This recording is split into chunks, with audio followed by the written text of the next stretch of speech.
ఏమైంది అత్తమ్మా? అరే దివ్య, మీ ఇంటికి కోరా, మీ ఇంట్లో ఒప్పించి పెళ్ళి చేస్తా మీ ఇద్దరికి. ఏం మాట్లాడుతున్నావు అత్తమ్మా? మా వాళ్ళు మా పెళ్ళికి ఒప్పుకోరు. నేను ఇంటికి పోతే అసలు నన్ను రానియరు. మళ్ళీ మా బావకి ఇచ్చే పెళ్ళి చేస్తా అంటారు. నేను పోను అత్తమ్మా.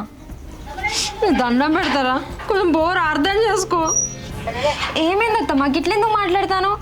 అసలు ఏమైంది చెప్పు. నువ్వు ఓరా, ఎంత కష్టమైనా మీ ఇంట్లో ఒప్పించి నీ పెళ్ళి చేపిస్తా మీ ఇద్దరికి. నీకు అర్థం అయితలేదు అత్తమ్మా, నన్ను రానియరు మా వాళ్ళు. నేను పోను.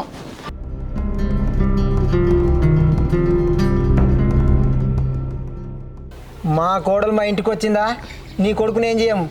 మా కోడలు మా ఇంటికి రాకపోయింది అనుకో, నీ కొడుకుని చంపుతాం. నీ ఇష్టం ఇక.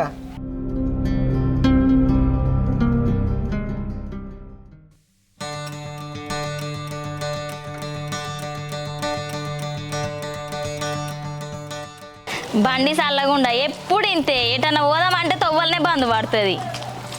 మొన్ననే చేయించిన, మళ్ళీ ఏమైందో ఏం చేసిండో ఏమో, చేస్తే గిట్లెందుకు బంద్ వాడు. ఎంతసేపు నూకుతావు, ఒకసారి చాలు చేసైతే చూడు.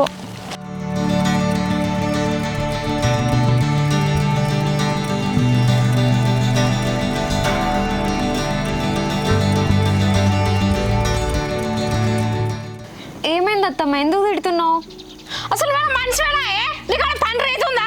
పొయ్యి మీద బియ్యం పెట్టినా చూడమని అంత వంగిపోయి